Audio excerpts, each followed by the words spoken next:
yaxın uzaq, üzülür çıraşıra. Ulduzlar yaxın uzaq, üzülür çıraşıra. Ulduzları çağırır axşam görüşlərinə, axşam görüşlərinə. Hər könüldə bir bahar, gəlsin dostlar, tanışlar. Akşam görüşleri. Akşam görüşleri. Gəlsinlər əli quşlar, axşam görüşlərinə. Gəlsinlər əli quşlar, axşam görüşlərinə. Axşam görüşlərinə. Mikrofon önünde verilişin müellifi Rafael Hüseynov. Axşamınız xeyir hörmətli dinləyicilər. Bu axşam 81 il öncə tamamlanmış 2. Dünya Müharibəsi ilə bağlı düşüncə bölüşəcəyik.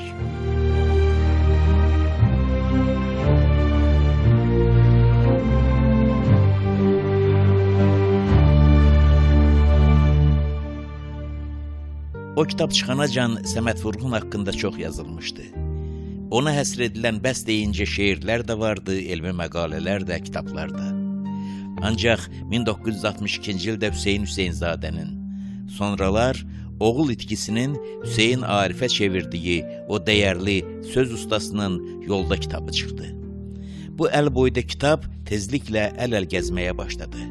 Səməd Vurğunun onsuz da xalqa çox yaxın, çox doğma olan bu sənətkarın yerini ürəklərdə daha da məhrəmləşdirdi. Yəqin ki, bu kitabın Azərbaycanın ədəbi həyatında hansı əks-səda doğuracağını irəlicədən hiss etdiyindəndir ki, görkəmli ədibimiz Mirzə İbrahimov Yoldaya bir ön sözdə yazmışdı. Dəqiqləşdirirdi ki, yolda adi bir tərənnüm ya da məthnamə olmayıb, müəyyən ictimai cəbhədən yazılmış bədii tablodur.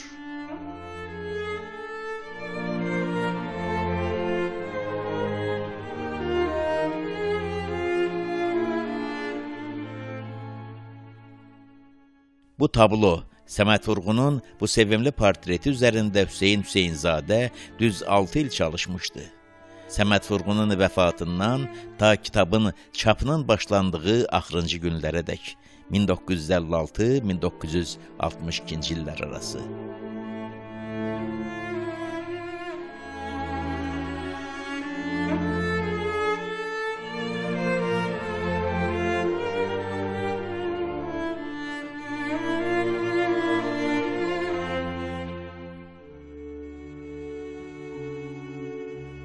Mən uşaq idim, evimizdə Azərbaycan yazıcılarının da, xarici müəlliflərin də kitabları çox idi. Ancaq Yolda tək kitab idi ki, bizim evdə ucadan bir yox, bir neçə dəfə oxunmuşdu. O kitab bizim evə 1963-64-cü illərdə gəlib çatmışdı. Mən elə 2-3-cü sinif şagirdi idim. Daim axşamlar kitabı açardı, oxuyardı. Ən əvvəl nənəmlə mənim üçün oxumuşdu. Ancaq Yoldanın bizim evdəki qiraəti onunla bitmədi. Sonra neçə həftələr, aylar boyu elə beləcə təkrar oxunurdu. Hərdən Kür qırağındakı Molla kənddən Kürdəmirə, bizim evə nənəmin bacısı uşaqları, bacısı nəvələri gələrdi. Onların bizə qonaq olduğu axşamlarda daim həmin kitabı təzədən açardı və əvvəldən sona oxuyardı. Bu yaşlı insanlar saatlarla çəkən həmin oxunuşları səbirlə, sakitcə dinlərdilər. Ancaq Yoldanın İslamın qəbri üstündə adlanan fəslinə çatanda sükut pozulardı. Yox, heç kəs kəlmə kəsib danışmırdı. Daim misra, bənd Yoldan oxuyurdu. Qulaq asanlar, nənəm, bacısı uşaqları, bacısı nəvələri astaca ağlayardılar. Yanıqlı köks ötürərdilər.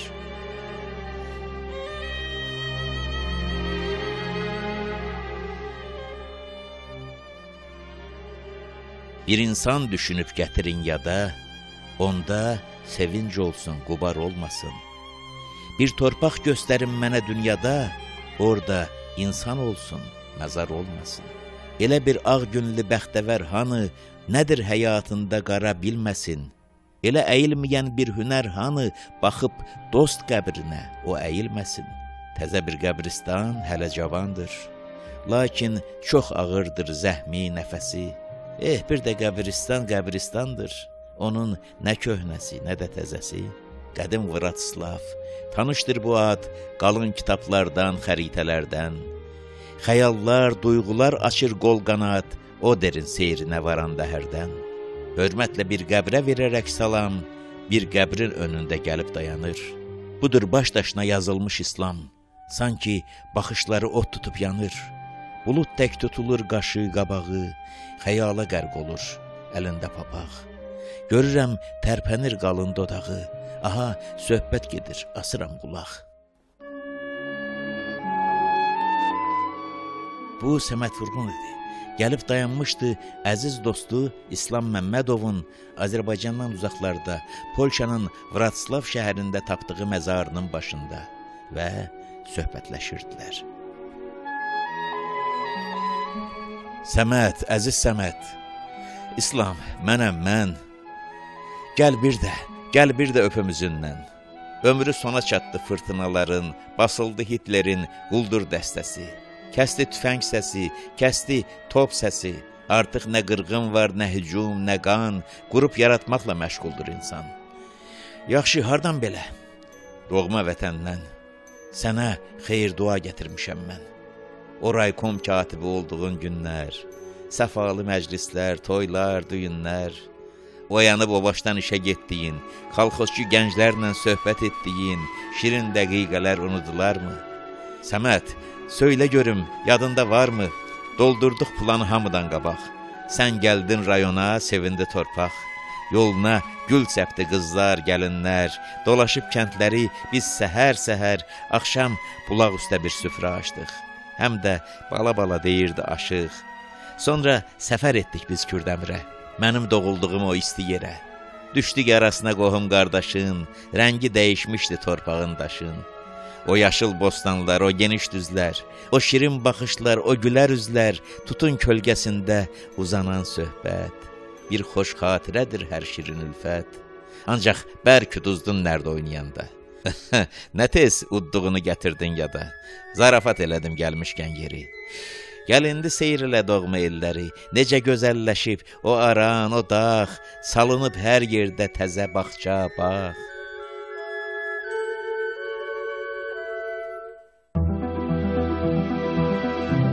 Bu axşam həmsöhbətim qiymətli jurnalistimiz və publisistimiz İbrahim Nəboğludur.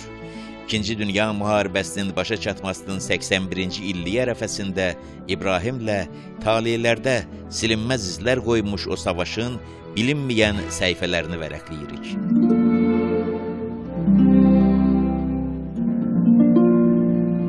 İbrahim, vaxtilə Bakıda bir kinoteatr vardı. Mən orada çox gedərdim. Yəqin siz də getmişsiniz. Bilik kinoteatrı. O kinoteatrın bir gözəlliyi var idi ki, səhər 10-dan başlayırdı, axşam 10-acan eyni şey verirdilər. Hansı dəqiqədə gəlsəydin, gecikməmsin. Kinonun ardına 2 dəfədə, 3 dəfədə baxa bilərdin və o fasiləsiz non-stop olmasının bir gözəlliyi də o idi ki, yəni sən bir kitab kimi oxuyurdun da, filmin, televiziya verilişinin xüsusiyyəti odur ki, həmin anda tutmadın, qaçıb gedir.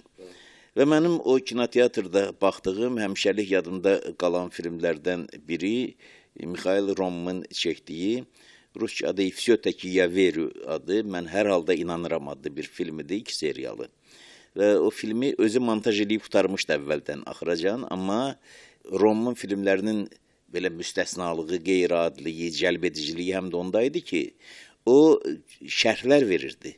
Onun verdiği komentariyalar o filmə ayrı bir yaraşıq verirdi, ayrı bir can verirdi. Filmi çəkib qurtarmışdı, montajını eləmişdi, ancaq səsləndirmə, o komentariyaların yazmaq mərhələsində artıq həyatda yox idi. Gözəl belə cazibədar səslərlə filanla bu komentariyalar yazılmışdı, özünün qeydlərinin əsasında filanda, amma hər halda Rom özü yox idi da. Bu 20-ci əsrin taleyi haqqında bir film idi. 20-ci əsrdə insanların ömründə nələr baş verib, dünyanın həyatında nələr baş verib, faciələr, kəşflər, ixtiralar, dünyanın ayrı bir sima qazanması, 20-ci əsrdə adi əsr deyil, içərisində 2 dünya müharibəsi olmuşdu. O 1-ci dünya müharibəsindən də danışırdı, 2-ci dünya müharibəsindən də. O filmin sonlarında bir şey deyir, müsahibələrin, apardığı danışıqların, öyrəndiyi tarixi mənbələrin nəticəsi olaraq. Deyir ki, o nəhəng müharibələr o zaman baş verir ki, o birisi müharibənin, ondan əvvəlki daha nəhəng bir müharibənin xatirəsi artıq soymuş olur. O nəslin xatirəsini daşıyan insanlar gedirlər. Bir zamanlar biz uşaq olanda, biz yeniyetmə olanda, gənc olanda, o müharibə qəhrəmanlarının 2-ci Dünya müharibəsində iştirak edənlərin bir çox sağ idi, həyatda idilər. Cürbəcür tədbirlər keçirilirdi. Onlar orden medallarını taxırdılar, gəlirdilər, hörmətlə. Onlarla görüşlər, onlara hörmət, məktəblilərin görüşü və çoxlu kitablar çıxırdı. Və həm də yaşdaşmış o köhnə marşallar xatirələrin yazırdılar müharibə illərinin. Maraqlı bir tarix idi. Və sonra yavaş-yavaş bu insanlar getdi. O müharibəni görənlər, o müharibəni yalnız cəbhənin içərisində, səngərdə yox, elə arxa cəbhədə onun aclıqla, sıxıntılarla, nə bilim, o qəhətlik ki, o dövrün içərisində vardı, onlarla, yaxud o cəbhədən gələn o qara kağızlarla bunun dərdin, azarın yaşamış insanlar da yavaş-yavaş dünyadan getdi. Və həmin o Romun dediyi mərhələ elə bir ki, yaxınlaşır ki, dünya sanki yaddan çıxardır artıq o böyük müharibənin şahidləri də gedib, xatirəsi də olub, dünəndə qalan bir əks-səda kimi. Və onda 3-cü Dünya müharibəsinin təhlükəsi ortaya çıxır. Yeni bir dünya müharibəsinin. Və onu da görürsən də dünya necə qarışıqdır bu, istər-istəməz insan bunu müşahidə edir, görür. Əlbəttə biz arzu edək ki, müharibə heç vaxt olmasın, dünyanın heç yerində olmasın, nə böyüyü, nə balacası.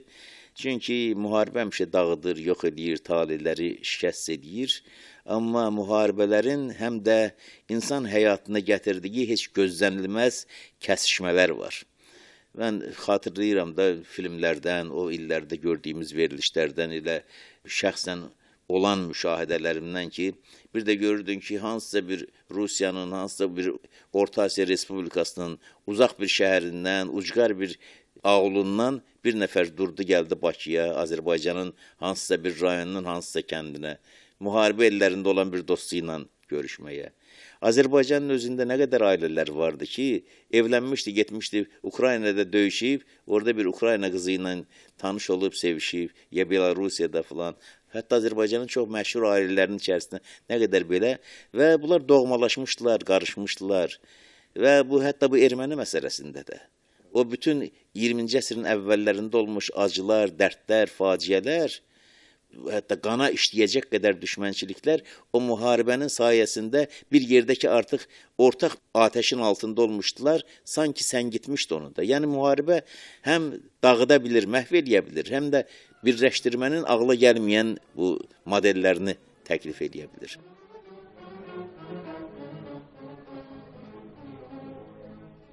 Babək vətənidir, bizim bu torpaq, bizim bu torpaq, bizim torpağımız, bizim bu torpaq. Koroğlu yurduna, Koroğlu yurduna, hey yaz basmaz ayak, yaz basmaz ayak. Əsarət görməyib, sən Azərbaycan, bax bugün başlanır əsl imtihan.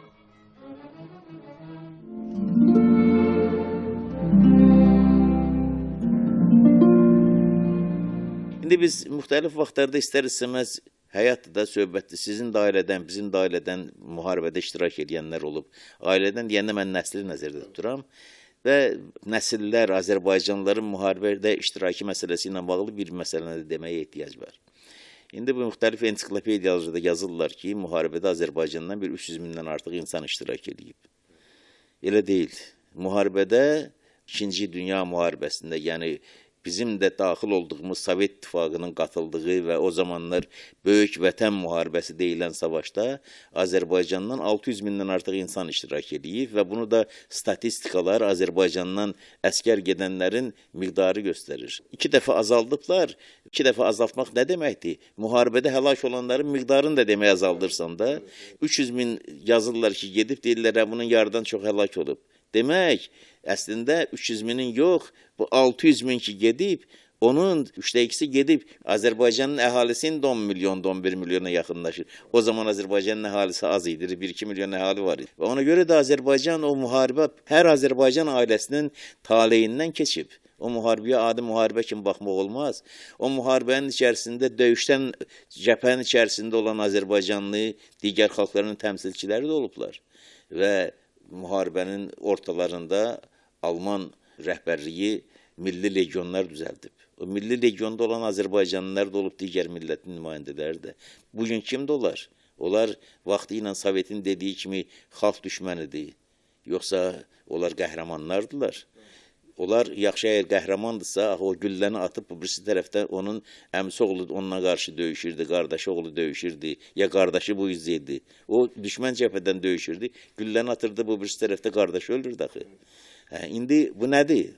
O xaindir, yoxsa qəhrəmandır o əqidə yolunda sosializmə qarşı, kommunizmə qarşı. Bunlar hamısı taley məsələsidir. Burada heç kim tələsib qiymət verə bilməz.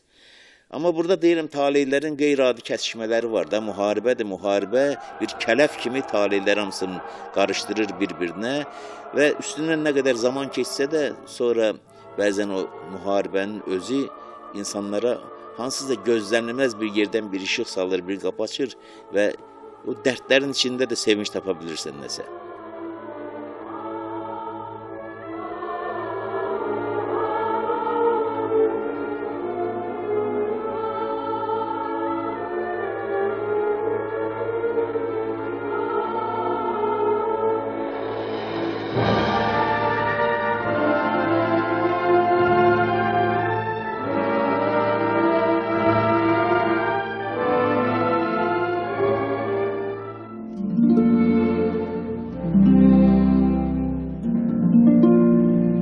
Mən bilirəm ki, müxtəlif vaxtlarda olan söhbətlərimizdən sizin də ailədə, sizin də nəsildə, bizim də ailədə, bizim də nəsildə yalnız o müharibədə iştirak nöqteyi nəzərindən yox, özü bizə ən yaxın məsafədə olan insanlar. Bunların da həyatından müharibə heç ağıllarına gəlməyən qəfil bir şəkildə bir sürprizlər təklif eləyib.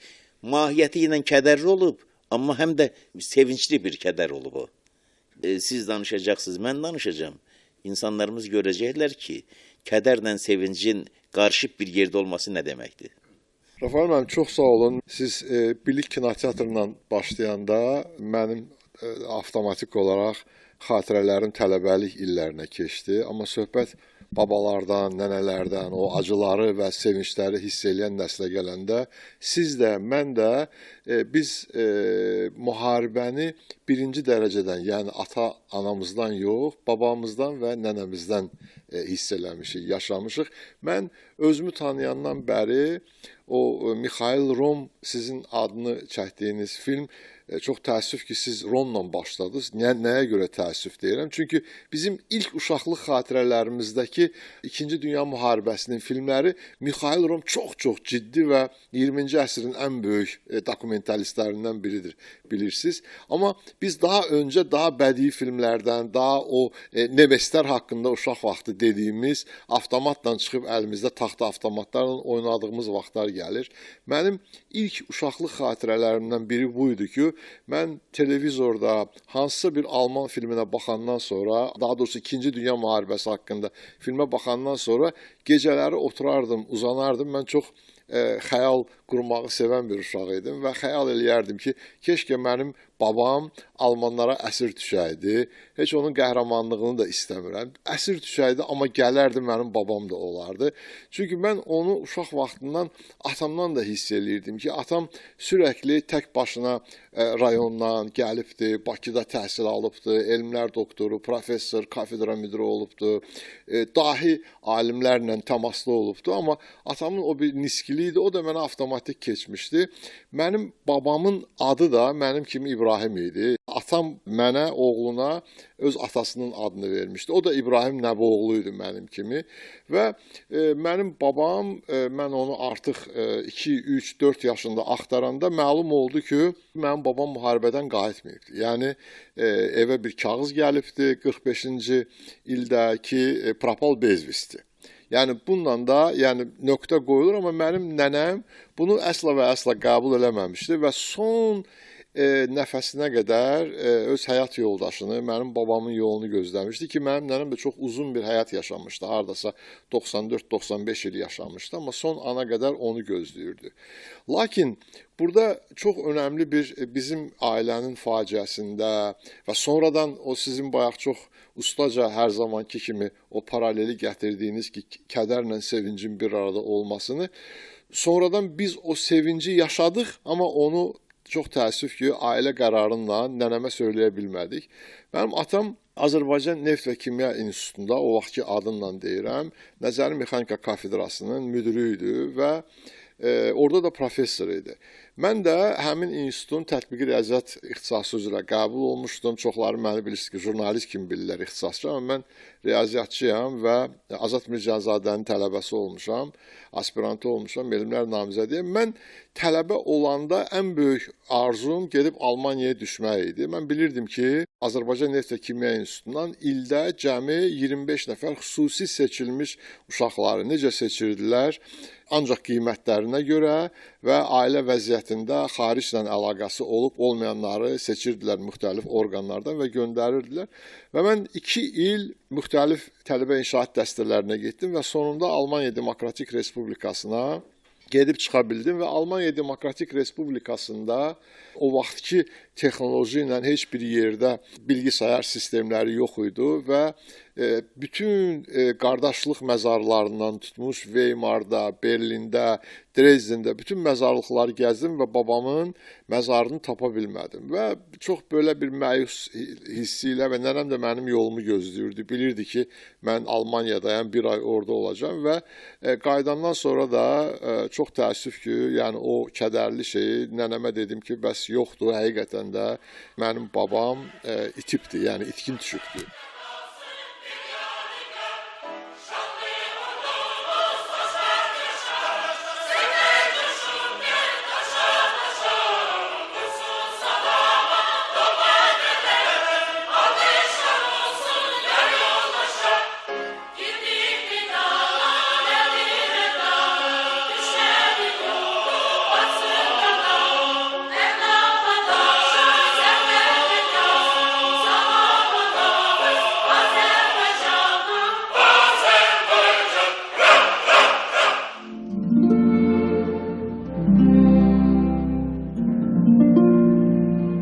Kədərin içərisində amma hər halda bir ölməyən ümid də var da.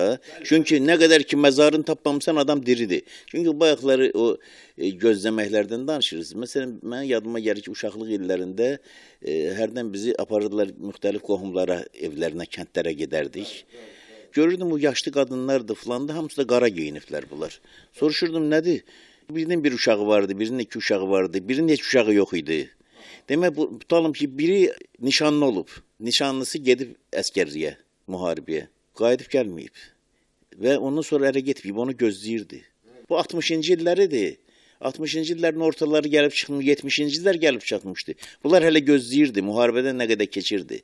Yəni, nə qədər ki, o son sən gözünlə görüb, qulağınla eşidib, dəqiq bilmirsən, hər halda nə qədər kədərli olsa da getmirsən, axtarmısan, tapmamısan, amma hər halda buna pərişan olsa da nənə sevinir axı, sevinir ki, bəlkə diridir, hardasa qalır. Əsir düşüb, orada bəlkə ailə qrup qalıbdı və Rəfal bəy, bizim ikimizin də əslində ailəmizdə ki, bu faciə əslində gəlir, ikisi də dirənir 9 may tarixinə. Əslində, siz daha yaxşı bilirsiniz ki, tarixən kapitulyasiya 9 mayda yox, 8 mayda imzalandı. Burada sadəcə Stalin hər şeyi öz üstünə, müharibəni mən uddum, mənim ordum uddu deyə fərqli bir tarixə, 9 maya keçirdibdi. Amma bilirsiniz ki, indiki tarixlə biz baxanda görürük ki, 2-ci Dünya müharibəsi Amerikanın 2-ci cəbhənin açılması olmasaydı, Normandiya-Neman məsələləri olmasaydı, Sovet İttifaqı öz sınıq-salxaq texnolojisindən bu müharibəni uda bilməzdi. İndi biz onu müzakirə eləmirik bu günləri. Deməli, çox həyatımızda maraqlı bir hadisə baş verir. Atamın doktorluq dissertasiyasının müdafiəsi ərəfəsində o vaxtı bilirsiniz ki, gərək mütləq bir kitab da olsun, monoqrafiya da olsun və mənim atamın monoqrafiyasının çıxması ərəfəsində Moskvada Nedra nəşriyyatında çıxırdı. Atam Moskvaya zaten sürəkli tez-tez gedirdi, amma bu sırf kitab üçün gedir və yaxşı bir əhval-ruhiyyədə may ayının əvvəlində gedir Nedra nəşriyyatına. Orada redaktoru ilə biraz işləyir, kitabın dizaynı üzərində işləyir. İndi kitab elmi bir kitab olduğuna görə, içəridə kitab adam olduğunuza görə bilirsiniz ki, içində müxtəlif formullar var, qrafiklər var. Onların düzülməsi o vaxt ki, tipoqrafik şeylərlə çox çətindir. Biraz orada qalır və bir gün 8 may tarixində atam Moskvadakı məşhur Universitetskaya qastinasında qalır. O da bilirsiniz ki, mərkəzdədir, mərkəzi televiziyanın yanındadır, Şabulovkaya lap yaxınlıqdadır. Çox qəribə bir otelli, mən də sonralar orada qalmışam. Mehmanxana, o vaxt otel sözü yox idi. Giriş qatında səhər tezləndən səhər kahvaltısı, səhər yeməyi yeyilirdi. Atam ayın 8-də, bu çox önəmli bir tarixdir. Orada oturub səhər yeməyini yeyəndə içəri bir 2 metrə boyunda atamın danışdığına görə çox iri cüssəli bir adam girir və bağıra-bağıra girir içəri ki, mənə tez 100 qram alkoqollü bir içki verin, bir araq verin, özümə gəlim. Səhərə qədər hardasa dostlarımla içibdi və haykü salır, onlar deyir ki, mümkün deyil. Yəni Moskvada hələ o qaydaları heç pozmaq olmaz, səhər tezdən vermək olmaz. Atam tez onu görür ki, bu çox burada aranı qarışdıracaqdır. Gedir kişinin qoluna girir, gətirir, öz masasında otuzdurur və çantasında hədiyyə verəcək bir Göygöl konyakından açır, buna bir 50 qram süzür. Bu kişi içəndən sonra rahatlayır, biraz söhbət eləyir, hardansan, nə üçün gəlibsən Moskvaya.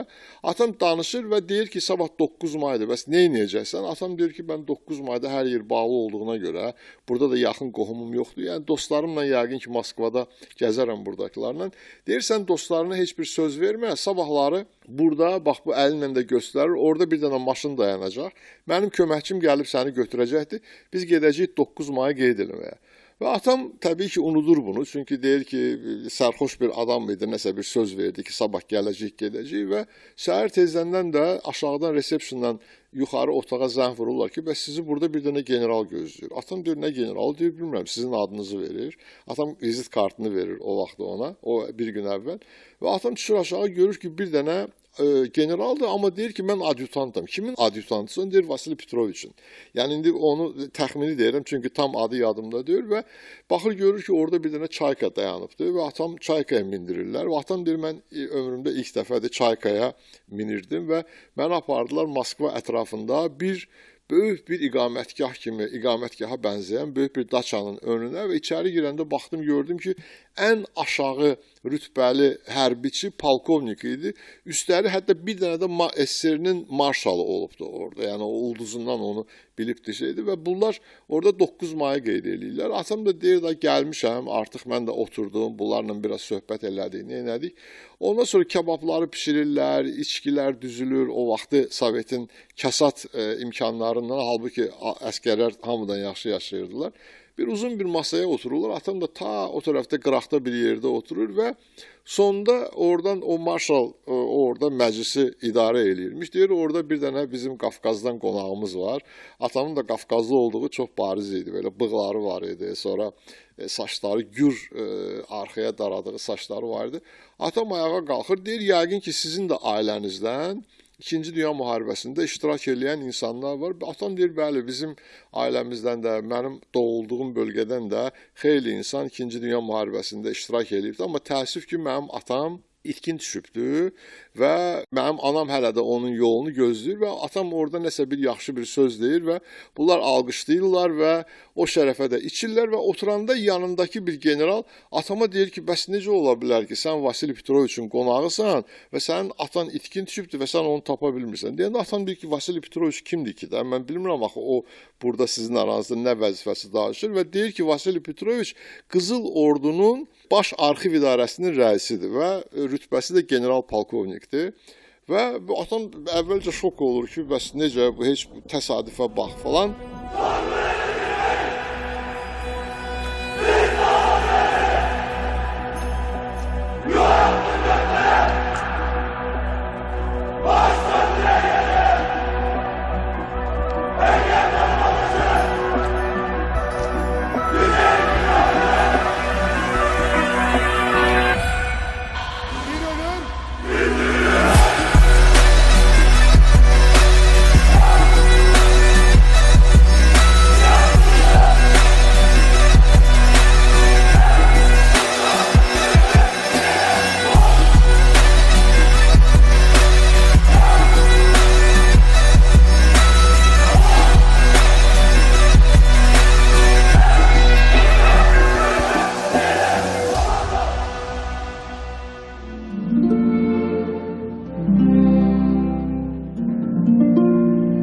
o minvalla nəinki bu müharibədə, əvvəlki müharibələrdə də həlak olanların hamısının adları ilə bağlı informasiya tapmaq olardı həmin arxivdə. Bəli, çünki orada həm bu Ağ qvardiyaçılarla müharibə, Trotskinin vaxtında o ordunun quruculuq hərəkatı, onun bütün arxiv hamısı oradadır. Amma təbii ki, Rafael müəllim, bilirsiniz ki, o arxiv hələ də bir çox şeylərini gizli saxlayırlar. Ruslar onu hələ də açmırlar, çünki çox orada biabırçılıqlar var. Və atam orada hardan çağırıldığını, hansı hərbi komissariatdan, Qazax rayonu hərbi komissarlığından filan tarixdə çağırıldığını, yəni tarix təbii ki bilinmir, amma onu tapmaq çox asandır və bütün detalları verir və təxminən 2 aydan sonra, bir aydan sonra evə bir telefon gəlir ki, bəs bütün sənədləri göndərəcəyik, nəyimiz varsa. Bəs sizin atanız 1945-ci ilin 5 may tarixində Berlində küçə döyüşlərində şəhid olur və qardaşlıq məzarında dəfn olunur. Yəni mənim hekayəmdəki ən acı tərəf sizinkinlə müqayisədə odur ki, sadəcə kütləvi hamısını atırlar bir dərəyə, orada üstündən torpağını tökürlər və minlərlə insan, heç birinin qəbri ayrı deyil. Və mən sırf o şeyi tapmaqdan ötürü ki, hansı qardaşlıq məzarlığındadır, bəlkə gəlim oradan bir parça torpaq tapım, oradan bir torpağı götürüm, gətirim Bakıya. O çox təəssüf ki, mümkün olmadı. Amma Almaniyadan gələndə nənəmə bir dənə bir yaylıq alıb gətirmişdim. Dedim ki, bəs Almaniyadan bunu sənə gətirmişəm və gözləri doldu, heç nə demədi və dedi ki, yox dedi, mən dedi, bunu istəmirəm başıma bağlayayım, bunu mənim özümün örtüklərim çoxdur, götürdü o birisi qız nəvəsinə, qızının qızına hədiyyə elədi o xalçanı. Belə bir çox acınacaqlı bir hadisədir.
Mən bir anlıq ayrılıram bu söhbətdən, davam eləyəcəksiniz. Çünki bu, hətta bizim bu söhbətlərin içərisində də kəsişmə nöqtələri var. Bu insanların taleyi elədir ki, dünyadan getməkləri baxımından təqvimlə bir-birinə uyğundur. Amma bir başqa cəhətdən uyğunluq odur ki, siz Qazaq adı çəkdiniz, mən də Qazağın adını çəkəcəm. Baxmayaraq ki, mənim qəhrəmanım Qazaqlı deyil.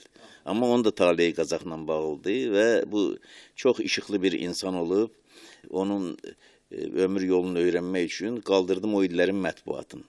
Vaxtı ilə bizim rayonlarda qəzetlər çıxırdı. Və bunlar da adətən 20-ci illərdə təməli qoyulub, amma 30-cu illərdən, xüsusən 33-34-cü illərdən bir sistemə salınıb, hər rayonun özünün bir qəzeti olub. Həftədə 3 dəfə çıxan. 2-ci, 4-cü, 6-cı günlər bu qəzetlər çıxırdı. Çox səliqəli, sanılı qoz kimi. Və deyim ki, o rayon qəzetlərində də vaxtı ilə hərəsində 1.000, 2.000, 3.000 yaxşı jurnalist, qələmli insanlar çalışıblar. Və o rayonun içərisində özü bir ədəbi mərkəz olub o yerlər. Baxmayaraq ki, əsas kolxoz, savxoz filan rayon həyatından yazıblar, təsərrüfat həyatından. Amma onun içərisində ara sıra da olsa həyat görünüb. İndi o kolxozdan filandan yazıblar onunla bağlı. Bizim bir Vaqif Hacıyev vardı, o Kürdəmir rayonunda. Bizə ingilis dili dərsi deyirdi. Çox baməzə də bir insan idi. Belə şeirlər də yazırdı həm də.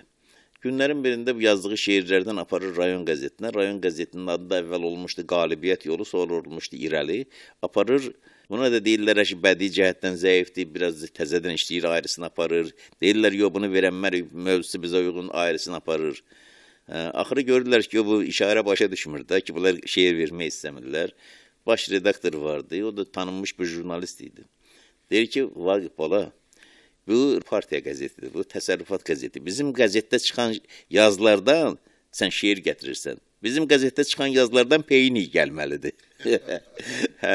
İndi amma hər halda, mən baxıram o köhnə illərin qəzetlərinə, o kolxozdan yazanda da hətta, partiyadan yazanda da, məktəbin həyatından hansısa bir belə orada keçirilən bir siyasi tədbirdən yazanda da istər-istəməz gün var onun içərisində. İnsanlar var, surətlər var, rayonların salnamələridir. O yazılı mətbuatın gücü bundan ibarətdir. Və mən də bu İslam Məmmədov, cavan bir insan, birdən bu hansısa bir yığıncaqda o zaman Respublikanın o partiya rəhbəri, Mircəfər Bağırov, bu iclasda bunu görür, bunun çıxışın. Görür, bu çox belə alovlu, ağıllı çıxış eləyir. Bu İcraya Komitəsinin mavini işləyirmiş, qoyur, bunu İcraya Komitəsinin sədri Kürdəmirdə. İzləyir gəndən. O vaxtda elə bir dövrdə kadrlara ehtiyac vardı, cavan, xüsusi bir təhsili görən adamlar da az idi. Bunu göndərir Qazax rayonuna raykomun birinci katibi. Və Qazax rayonunda birinci katib olanda da görüşürlər, Səməd Vurğun da tez-tez Qazaxa gedib gələn adam. Səməd Vurğunla tanış olurlar, aralarında çox səmimi, dərin dostluq münasibətləri yaranır. Qaldırdım o illərin qəzetlərin, Qazax qəzetlərin. O kolxozdadır, bu təsərrüfatdadır, o müəssisədədir, insanların arasında görüşlər keçirdir, çıxışları var, yazıları var. Rayon qəzetində diridir o, yaşayır o qəzetin içərisində. Hansısa bir kursa göndərirlər bunu. Tək bunu yox, görür ki, başqa hansısa 3-5 rayonların rəhbərində. Azərbaycandan və digər müttəfəq bir müşavirə imiş, nə bilim, hazırlıq kursu imiş, təkmilləşmə kursu imiş. Çünki o illərdə bunların elə təkmilləşməyə ehtiyacı da varmışdı. Müqavilə də bağlanıb SSR ilə Almaniya arasında, baxmayaraq ki, dünya müharibəsi bütün şiddəti ilə gedir. SSR də arxayındır ki, mənə dəyib dolaşan olmayacaq da. Təlim kurslardır, nədir? Qaydırlarmış yeri. Gör ki, elə Ukrayna zət tərəfdə olub ki, müharibə ilə şiddəti ilə o tərəflərdən başlayıb da, Ukrayna, Belarusiya tərəflərdə. Və bu kursu bitiribmiş. Artıq qayıdır. Azərbaycana qaydanda, vətənə qaydanda kim idi bu raykomun birinci katibini əskər aparan, cəbhəyə aparan, bu rayonda belə adamlar lazımdır o gərgin vaxtın içərisində. Dəmir yol reysləri dağılır, partlayır, qatarlara bomba düşür, filan eləyir. Bunlar ilə orada kim varsa əskərlik yaşı çatan hamısını aparırlar, bunun da sənədinə filana baxırlar. Birbaşa mayor rütbəsi ilə fotoları da qalıb o dövr. Mayor rütbəsi ilə gedir, başlayır döyüşməyə. Və müəyyən məktublar da qalıb, məktublarını oxuyuram ki, o insanlar, o dövrün adamları nə qədər belə inanaraq, əqidə ilə yaşayaraq və o vətən hissi onlarda indi dərsliklərdən, filanlardan aşılamışdılar da insanlara. O Sovet İttifaqının ilə bütöv vətən hesab edirdilər. Amma istənilən halda bu torpağına, yurduna belə bağlı insanlar olub, o məktublarında da görünür. Öz həyat yoldaşına məktub yazır, amma elə məktub yazır ki, sən tutalım elə bir ki, bu mikrofon qarşısında dayanıb, auditoriya qarşısında, böyük bir kütlə qarşısında dayanır, vətənpərvərlik çıxış eləyir. Nəysə, bu gedir, döyüşür. Bir il, 2 il, 3 il məktublar gəlir, sonra məktubların arası kəsilir.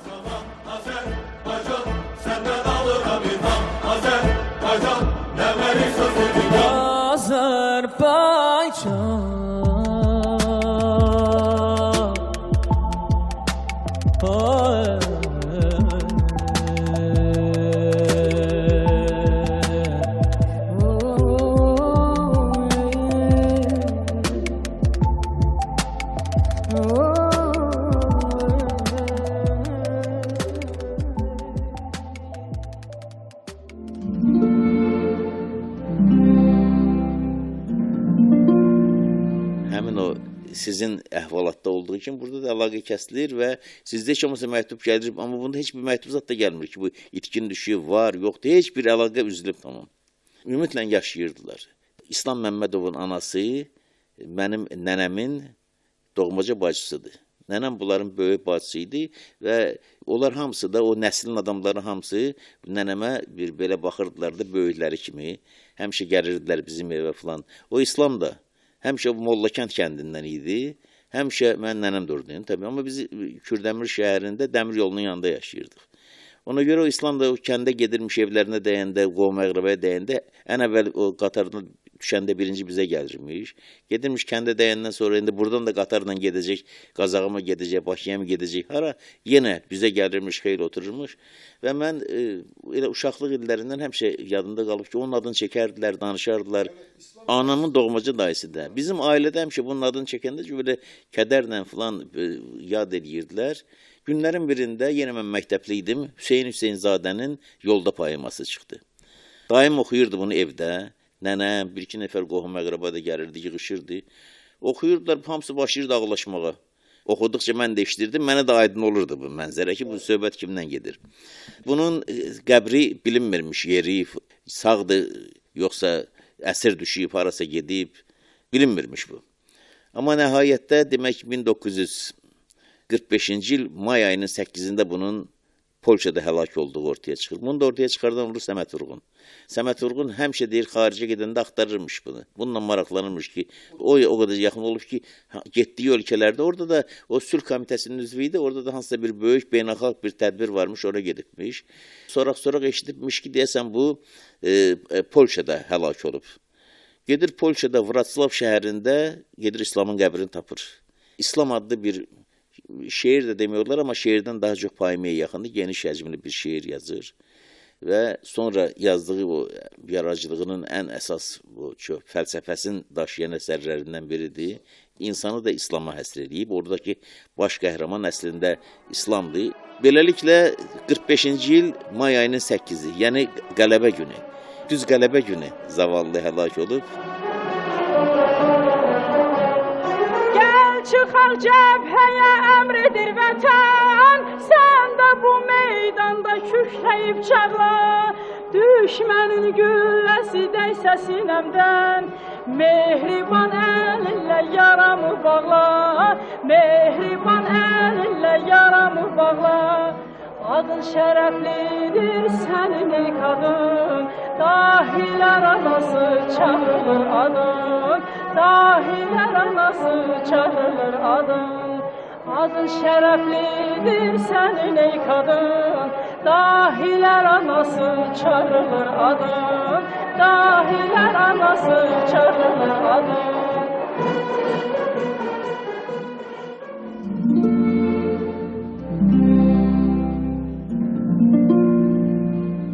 Təqvimlər dəyişir, tarixlər dəyişir. Zamanında noyabrın 7-si bayram idi. Ən təntənəli bayram idi. Təbii ki, gedirdik nümayişə, bu Bakıda hökumət evinin qarşısında nümayişə gedirdik. Orada Nizami küçəsində dəyirmanın yanında rəhmətli Turan xanımın evi idi, Turan Cavidin evi. Mən adətən nümayişdən çıxanda gəlirdim ora. Hər dəfə də gedəndə hərəmizə bir bayraq verirdilər ki, qırmızı bayraq orada yellədəsiz. Çox nəhənglərdə olurdu dəstənin qabağında gedənlər, amma balacalarda olur, amma bizə ortababların verirdilər ki, belə. Mən də hər gələndə nümayişdən sonra tamamını atmırdım, gətirirdim Turan xanım ilə. Deyirəm ki, darıxma gedən, gələnli bəlkə axırıncısı oldu, gələnli axırıncısı oldu, axırı nəhayət ki, axırıncısı elə oldu. Ən ali bayram idi, getdi. Tarixə çox həssas yanaşmaq lazımdır. Bir ananın bətnindən cani də çıxa bilir, dahi də çıxa bilir. İkisi də eyni bətindən çıxıb, ikisi də eyni qandan əmələ gəliblər. Ancaq sonra mühit var, sonra o insanın yetişməsinə təsir eləyən, yəni millətin hansısa bir valideynin təqsiri yoxdur ki, insandır, hər millətin içərisində eləsi də var, beləsi də var. Və 2-ci Dünya müharibəsi biz Sovet İttifaqının içərisində döyüşmüşük orada. Bəşəriyyəti faşizm kimi bir tamından qurtarmaq istəyirdilər. Odur ki, onlar çox böyük iş görüblər. Ona görə bu məsələlər həmişə çox həssas yanaşmaq lazımdır və o insanların hamısının qiyməti verilməlidir. Nəsillər dəyişəndən sonra bu qiymət vermədə biraz subyektivliklər ortaya çıxmağa başlayır. Bizim də hər birimizin o müharibə ilə bağlı keçmişə bir xatirə borcumuz var. Bir vəfa borcumuz mütləq var. Nədir o? Müharibəni də düşünərkən, məsələn, o dava oynayardıq ki, biz uşaq vaxtı, səhərdən axşamacan. O bizim, baxmayaraq ki, faciəli hadisəni, biz onu belə də macəra kimi yaşayırdıq. Mən də nə şəkildəsəmsə, içərimdə o hiss dolaşırdı ki, o müharibəyə borcu biz də qaytarmalıyıq da, nə şəkildəsə. Məsələn, Uzaq Sahillərdə filminə baxmışdıq, o yaddaşımızda qalmışdı. Sonra yenə həmin elə Avropa Şurasının iclaslarından birində getmişdim Xorvatiyada. 2-3 gün vaxtım vardı, boş vaxtım. Onlardan hamısında bir bitişik ölkələrdir də. Dedim ki, mən arada vaxt varsa, gedim bir Sloveniyada dəyim. Getdim Sloveniyada Mehdi Hüseynzadənin məzarını ziyarət elədim. Amma onun məzarını ziyarət edəndən sonra daha başqa işlər də gördüm. Borcumu çox yüksək bir səviyyədə yerinə yetirə bildim. Ölkə prezidentinin səfəri gözlənilirdi Serbiyaya, Serbiyadan sonra gələcəkdi Sloveniyaya. Mən də orada danışdım, getdik bir yerdə ziyarət elədik. Gördüm ki, burada Mixailoya məhəbbət elə Bakıdakından çoxdur. Ona öz övladları kimi baxırlar. Dedim, bəlkə burada muzeyin yaradaq bunun. Dedilər ki, əla olar. Dedim, onda bir yer seçək. İndi bizim ölkəmizin prezidenti də gələcək bura. Mən dedim, gedəcəm, məlumat verəcəm. Əgər bu səfərin çərçivəsinə, proqramına daxil eləsələr, mən bu 10-12 günün içində muzeyi düzəldərəm. Hər şey mənim qafamda hazırdır, əlimdə də materiallar var. Odur ki, yeri tapaq, hazırlayaq. Yeri seçdik, başladılar bunlar işləri görməyə və qayıtdım, razılıq da verildi və sonra iki ölkənin prezidenti gəldilər bir kəndə. O kənddə ki, orada indi Novogoritsa oranın adı. Goritsa olub indi İtaliyanın içərisində, amma yarısı da qalıb Sloveniyada. Ona görə burada deyiblər Novogoritsa. Yeni kənd deyək də bunun adını. Bəli, burada və orada da Şempasdı, Çepavandı ki, orada Mehdinin döyüşdüyü yerlərdir filan. Orada da iki yerdə məzarı var, da uzun söhbətdir. Bizim günlər, bizim dağlar, bizim dəniz, qurtarların əsirlikdən seçildi. Partizanlar, partizanlar, partizanlar, biz hazırız dönüşe.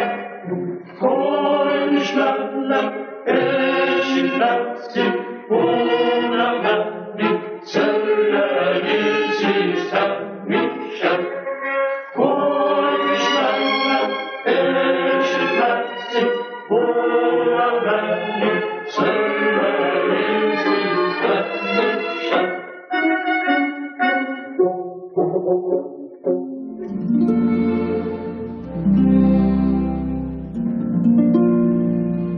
Bir Azərbaycanlıya Azərbaycandan kənarda düzəldilmiş ilk muzeydir. Onun muzeyini düzəltdik. Ölkəmizin prezidenti də getdi, ziyarət elədi. Sloveniyanın prezidenti də gəldi ora. Orada bütün ətrafdakı Avstriyadan, Almaniyadan, İtaliyadan olan qoca partizanları dəvət eləmişdik, gəlmişdik. Bir böyük bayram oldu insanların həyatında və bu da bizim o Mixailoya müharibə içərisində döyüşmüş, həlak olmuş, o sıradan o sizin babanıza, o sıradan bu mənim anamın dayısına olan borcumuzu yerinə yetirdik ki, onların və onlar kimi artıq bu 400 mindən artıq insan ki, gediblər müharibədə həlak olublar, o faşizmdən dünyanın xilas olunmasına töhfələrini veriblər canları ilə Azərbaycanlılar. Həm də onlara mənim qaytarə bildiyim müəyyən qədər borcudur.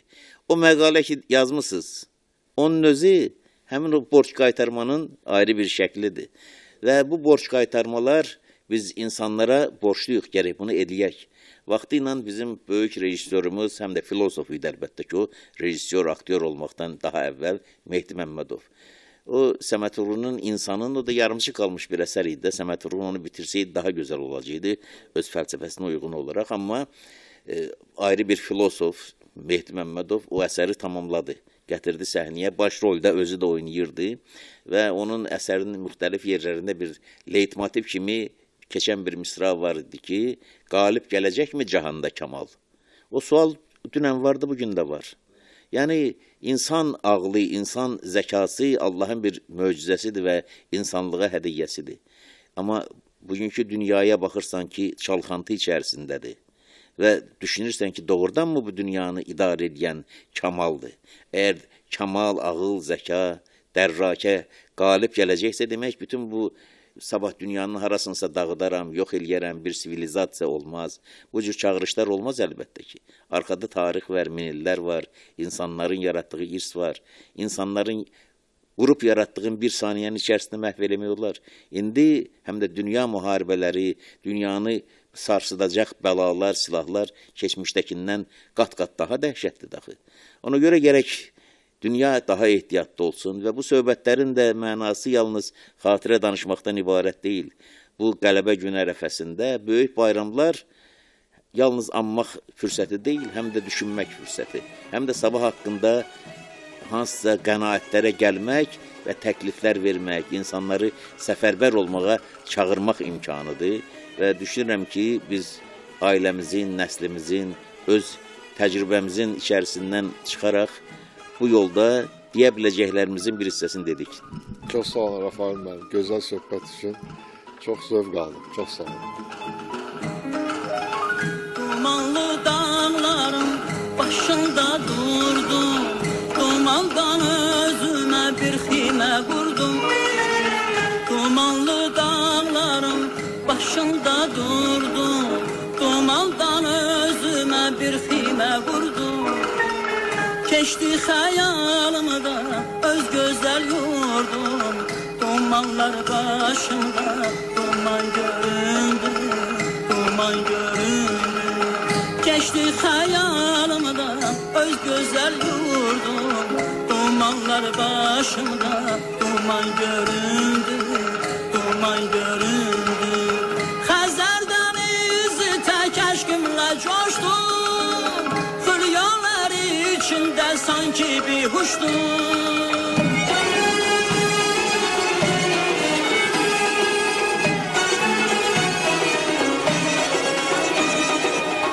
Xəzər dənizi tək əşqimlə coşdum, xülyalar içində sanki bir huşdum. Vətən arzusuyla nəğmələr qoşdum, tufanlar qarşımda dastana döndü, dastana döndü. Vahid sorma vətən nədən yaxşıdır, adı gəlcək səndən göründü, səndən göründü.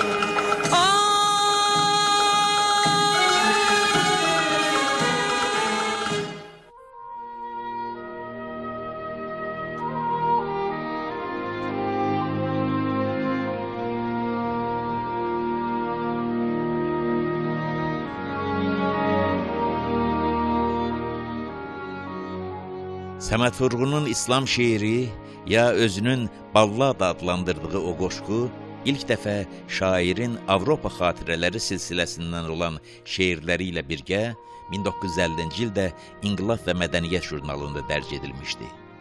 İslam şeirini Səməd Vurğun 1948-ci il Polşanın Vraslav şəhərində yazmağa başlamışdı, 1950-ci ildə tamamladı.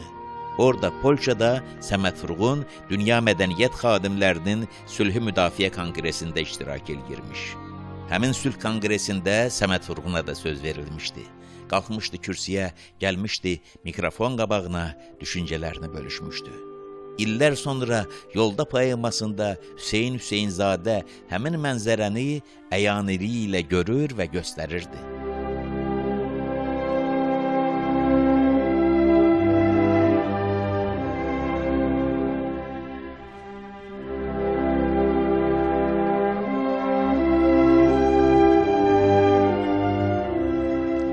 Danışır, köksünü verib irəli, qalib bir ölkənin nümayəndəsi. Yayılır dünyanın hər tərəfinə, Vurğunun sülh deyə gurlayan səsi. Sıxılıb açılır danışdıqca o, geniş alnındakı uzanan izlər. Qara qaşlarını çatıb baxanda, kəpəzdən boylanan qartala bənzər. Danışır yurdumun fəxri vüqarı, dünyalar gözünün qabağındadır. Bir an bundan əvvəl söhbət etdiyi İslamın səsi də qulağındadır. Eloğlu səsinə qurban, danış, İslamın da danış adından. Xatırla, bu sözü deyən ürəkdir, danış, qulağımız eşidəcəkdir.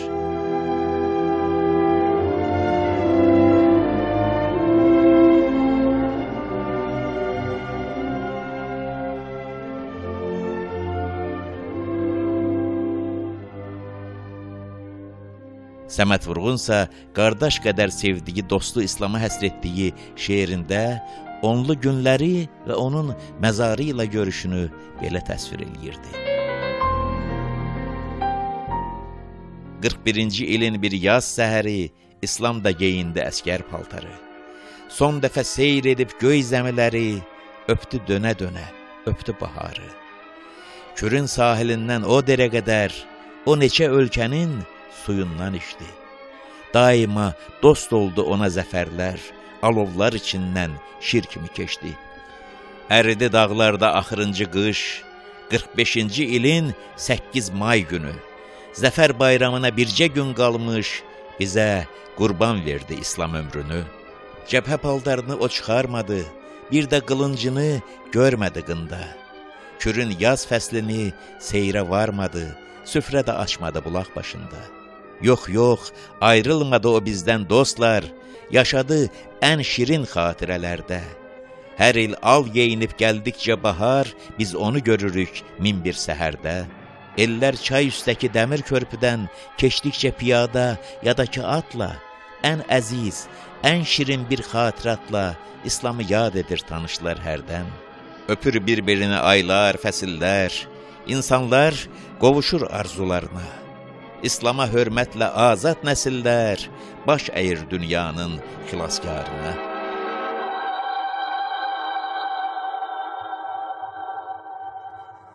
Səməd Vurğun dostu İslamı, İkinci Dünya Müharibəsinin döyüşçülərindən birini dünyanın xilaskarı adlandırırdı.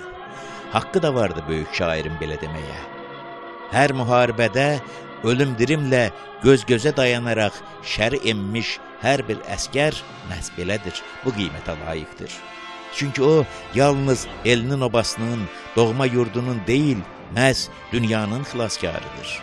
Axı, Pərverdigarın bizə bəxş etdiyi bu mehriban, bu gözəl, bu əziz yuvamızı, ortaq evimiz olan yer kürəsini hər açıla biləcək növbəti atəşdən, hər partlaya biləcək növbəti mərmidən, hər baş qaldıra biləcək yeni şərdən qorumaq həm bəşəri, həm də dünyanı xilas etməkdir.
Hörmətli dinləyicilər, axşam görüşlərinin İkinci Dünya Müharibəsinin başa çatmasının 81-ci il dönümünə həsr etdiyimiz düşüncələrdən ibarət buraxılışı sona çatır. Mən hamınıza uğurlar diləyirəm, salamat qalın. Verilişi Rafail Hüseynov hazırlayıb.